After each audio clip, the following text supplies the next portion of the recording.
અવાજ સંભળાનો અને સ્ત્રીને પ્રસૂતિ થઈ છે.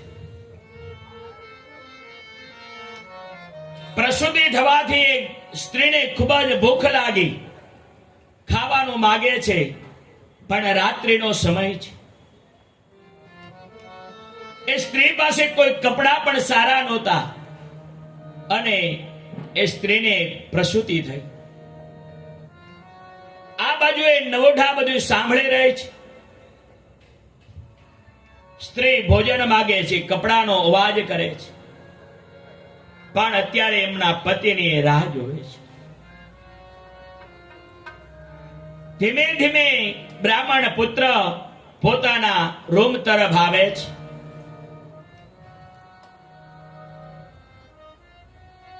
અને એ રૂમના જ્યાં દરવાજા પાસે પહોંચે છે ત્યાં પાછા બે યમના દૂતો જે કાયમી એને મળતા હતા એ યમના દૂતો ત્યાં આવ્યા છે. નાગનું સ્વરૂપ લઈ બ્રાહ્મણ દીકરો સમજી ગયો કે મને હવે આ સર્પ કરડશે ને મારું મૃત્યુ થઈ જશે. ત્યારે બંને યમના દૂતો બોલ્યા છે. બ્રાહ્મણ પુત્રએ કહ્યું કે તમે કોણ છો?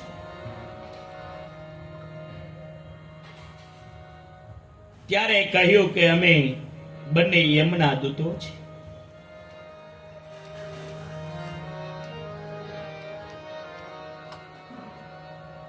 પણ તારું હવે મૃત્યુ છે, તારું આયુષ્ય તું તારું પત્નીનું મુખ નહીં જોઈ શકે. આ બધી વાત ચર્ચાઓ આ નવોઢા ઘરની અંદર સાંભળે છે અને બાજુમાં ઓલી ગર્ભવતી સ્ત્રીને જે પ્રસૂતિ થઈ એનો વિલાપ એને સંભળાય છે કે મને કોઈ ખાવાનું આપે, મને કોઈ ઓઢવાનું આપે.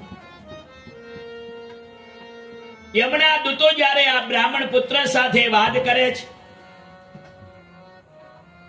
કે હવે તારું મૃત્યુ છે, તારા પત્નીનું તું મુખ નહીં જોઈ શકે અને તારી પત્ની વિધવા બનશે. પણ એ દીકરી ખૂબ જ સંસ્કારી જ્ઞાની હતી, ખૂબ જ એને સારા સારા વ્રતો કર્યા હતા. પણ એ પ્રસૂતિના અવાજ એને સંભળાનો એને એમ થયું કે હવે મારો પતિ મારી પાસે આવવાનો નથી, તો મને જે કાંઈ ભાથું આપ્યું છે, જે બે અમે માણસ અત્યારે ખાવાના હતા, તો મારે ભાથાને શું જરૂર છે? સુંદર મજાની સજાવેલી પોતાની કિંમતી સાડી અને સાડીમાં એને ભાથું જે એને પિયરથી મોકલ્યું હતું એ ભાથું એમાં બાંધી બારીએથી પેલી બાય સુવાવડી એને મોકલ્યું છે. કારણ કે આને એમ થયું કે મારો પતિ મૃત્યુ પામશે અને પછી કોઈ આ મામટનું ભાથું કોઈ ખાઈ નહીં શકે. એના કરતા ક્યારની આ માગે છે અને એને ત્યાં સંતાન થયું છે. ઓઢવા કઈ સારું કપડું નથી તો મારા કિંમતી સાડીને પણ શું કરવી છે? અને સાડી સાથે ભાથું નીચે નાખ્યું અને પ્રસૂતિ સ્ત્રીએ આ ભાથાને ખાવા લાગી છે. ખાવાથી એના આત્માને ખૂબ જ સંતોષ થયો એટલે એને ત્યાંથી એવા આશીર્વાદ આપ્યા કે જેને મારું પેટ ઠાર્યું છે એનો ભગવાન સદાય અખંડ ચૂડલો રાખશે. આજે આ વાત સાંભળી ત્યારે યમના દૂતો ત્યાં સ્તભી ગયા છે. હે બ્રાહ્મણ પુત્ર, અમે તારું આટલા દિવસ ખાધું છે, તારું મૃત્યુ નક્કી જ હતું, પણ અમે તારો રોટલો ખાધો છે અને તારી પત્નીએ બીજાનું પેટ ઠાર્યું છે એટલે અમે હવે આજથી તને અહીંથી છોડીને જતા રહીશું. હવે તારું મૃત્યુ અત્યારે નહીં થાય.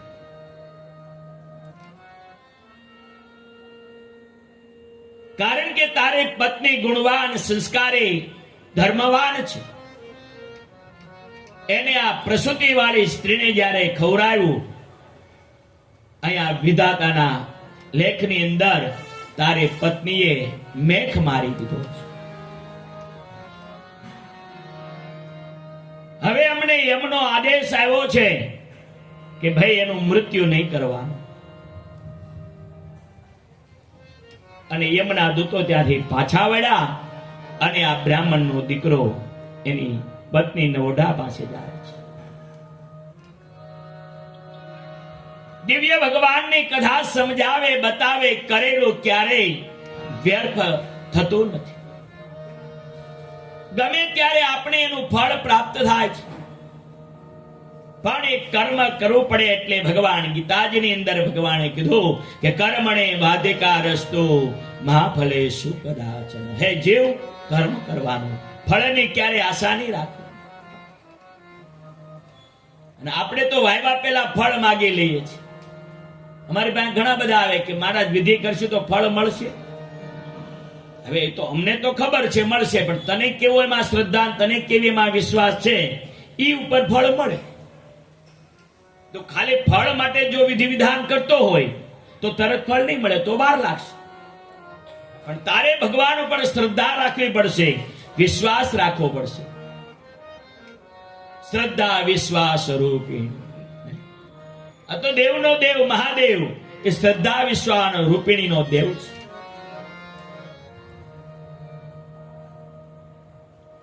એટલે આપણે જેવી ભગવાન ઉપર શ્રદ્ધા રાખીએ છીએ એવું પરમાત્મા અવશ્ય બધાને ફળ આપે છે. અમૃત છે તો અમૃતનો સ્વભાવ શું? કે અમૃતનો સ્વભાવ છે કે અમૃત પીવે અને અમર બનાય. અને છતાંય આપણે અમર નથી બનાતું, તો કા આપણે અમૃત પીવાની રીત નથી જાણ્યા, અને કા અમૃતની જગ્યાએ આપણે પાણી પીવાઈ ગયું. એનું રીત જાણવી પડે. એમાં દિવ્ય ભગવાનની કથાઓ આપણે સમજાવે, દ્રષ્ટાંતો પણ બતાવે.